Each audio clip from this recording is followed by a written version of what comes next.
मुझे लगता है कि अब सब लोग सो गए हैं। चलो यही अच्छा मौका है, चलो चलती हूँ। इतना सोचकर महारानी दानव के कमरे में चली जाती है और उसे जाकर सारी बातें बता देती है। जिस दानव को वो अपना पति समझ रही थी उसे ही। अच्छा, तो वो उस मोर के पंख को ले आया है। देख लिया ना महारानी, उस मोर के जोड़ों का पंख कोई और आम इंसान नहीं ला सकता।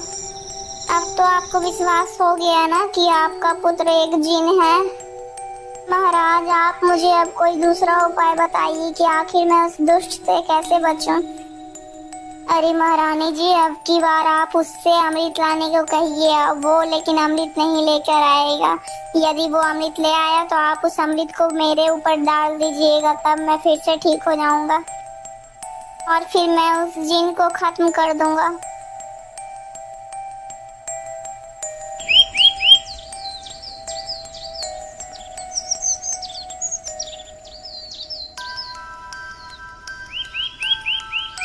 महारानी ने फिर वैसा ही किया। अगले ही दिन राजकुमार फिर से महारानी का हालचाल पूछने के लिए आता है। माँ, अब आपकी तबीयत कैसी है? अरे बेटा, मुझे इन पंखों से कोई लाभ नहीं हुआ। यदि तुम मेरे लिए कुछ अमृत ले आते तो मैं पूरी तरह से स्वस्थ हो जाती। ठीक है माँ, आप निश्चिंत रहिए, मैं आपके लिए अमृत लेकर जरूर आऊंगा। इतना कहकर राजकुमार अमृत लाने के लिए निकल पड़ता है।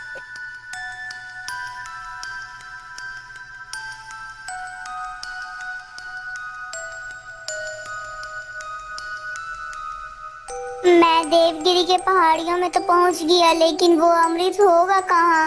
मैं यहाँ तक तो पहुंच गया। मुझे लगता है वो अमृत जरूर इस गुफा में होगा। चलो उसके अंदर चलकर देखता हूँ।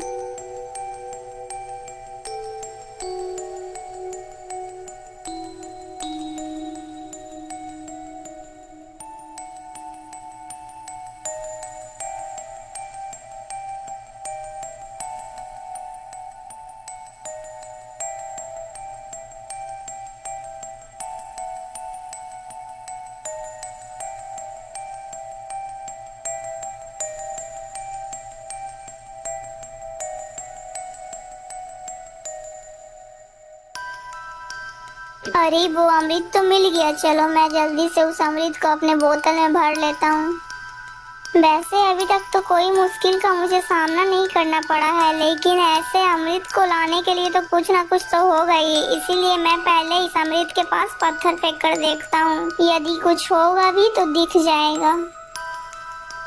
इतना सोचकर राजकुमार एक पत्थर उठाता है और कुंड के पास फेंकता है। कुंड के पास पत्थर गिरते ही वहाँ पर एक राक्षस प्रकट हो जाता है, जो वो राक्षस उस कुंड की देखभाल करता था। अरे कौन है यहाँ पर? किसने ये पत्थर फेंका है? जो भी है, जो वो जल्दी से सामने आ जाओ। अरे मुझे लगता है कि यहाँ पर तो कोई भी नहीं है। ये पत्थर अपने आप ही गिर गया होगा। चलो मैं ऐसा करता हूँ कि यहीं पर थोड़ा सा आराम कर लेता हूँ। अरे राम राम राम राम, ये कितना भयानक राक्षस है। मैंने तो अच्छा ही किया जो एक पत्थर फेंक कर देख लिया, नहीं तो आज मेरा तो क्या हो जाता। अब मैं क्या करूं? कैसे अमृत लेकर जाऊं? अरे हाँ, मेरे पास तो वो मोर पंख है। मैं उस मोर पंख से मदद मांगता हूँ। इतना सोचकर वो राजकुमार उस मोर को अपने हथेली पर रखता है और उस मोर पंख को सहलाने लगता है। कुछ ही देर में वो मोरनी वहाँ पर आ जाती है। क्या बात है राजकुमार, आपने हमें क्यों याद किया है? मेरी दोस्त, मैं बहुत ही ज्यादा परेशानी में हूँ। मुझे उस कुंड से थोड़ा सा अमृत लेना है, लेकिन कुंड की रक्षा वो राक्षस कर रहा है। मैं क्या करूँ? उस अमृत को कैसे पाऊँ मैं? राजकुमार जी, आप जरा भी फिक्र मत कीजिए। मैं इस बोतल में अमृत ले आती हूँ। राक्षस मुझे कभी नहीं पकड़ पाएगा। इतना सोचकर वो मोरनी जल्दी से बोतल उठाती है और कुंड के पास अमृत भरने चली जाती है और वो जल्दी से अमृत भरकर राजकुमार के पास ले आती है। फिर राजकुमार जल्दी से मोरनी से बोतल ले लेता है और फिर दोनों ही जल्दी से गुफा के बाहर चल जाते हैं।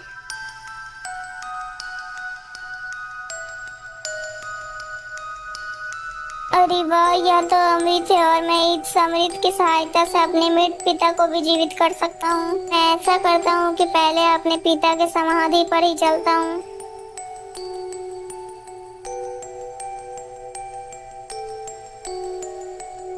राजकुमार जल्दी से वो अपने पिता के समाधि पे चलता है और वो जल्दी से जाकर अपने पिता के कब्र को खोदने लगता है।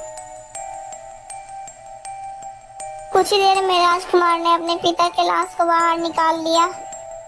फिर राजकुमार जैसे ही अपने मृत पिता के ऊपर अमृत डालता है तब उसका पिता फिर से जीवित होकर खड़े हो जाता है। अरे बेटा, तुम तो कितने बुद्धिमान और बहादुर हो। मैं तुम जैसे पुत्र को पाकर तो बहुत धन्य हो गया।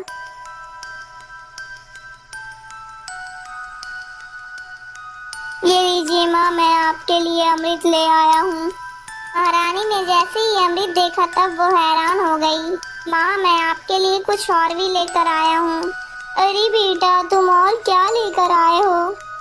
पिताजी, आप अंदर आ जाइए।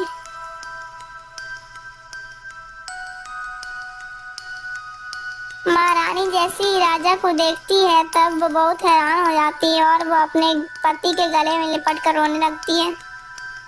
लेकिन बेटा, यदि तेरे पिता ये हैं तो उस कमरे में कौन है? फिर राजकुमार सारी बातें अपने माता को बताता है। यह सब सुनकर महारानी के पैरों तले जमीन खिसक जाती है।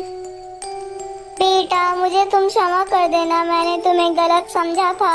मैं उस दुष्ट राक्षस के बातों में आ गई थी। फिर महारानी सारी कहानी अपने बेटे को सुनाती है। अरे माँ, अब दुखी मत होइए। आपने जो भी किया अच्छा ही किया। आज आपके ही वजह से हमारे पिता हमें वापस मिल गए हैं। बेटा, हमें उस राक्षस के सर को जलाकर भस्म कर देना चाहिए, तभी वो पूरी तरह से मरेगा। इतना कहकर राजा और राजकुमार दोनों ही उस राक्षस के सर को जलाकर उसके भस्म कर देते हैं और फिर वो दोनों राजा और राजकुमार अपने अपने राज में राज करने लगते हैं और वे तीनों भी खुशी खुशी अपने राज में रहने लगते हैं। दोस्तों, अगर आपको ये वीडियो अच्छी लगी तो प्लीज़ वीडियो को लाइक करके चैनल को सब्सक्राइब कर दीजिएगा दोस्तों। और हाँ दोस्तों, इस वीडियो का पार्ट 1, पार्ट 2 और पार्ट 3 और पार्ट 4 हमारे चैनल में है, आकर जरूर देखिएगा दोस्तों। इसका पार्ट 1, पार्ट 2 और पार्ट 3 और पार्ट 4। दोस्तों, यदि आपने पूरी कहानी देख ली है तो कमेंट में जरूर बताइएगा कि आपको इस कहानी को देखकर क्या शिक्षा मिली।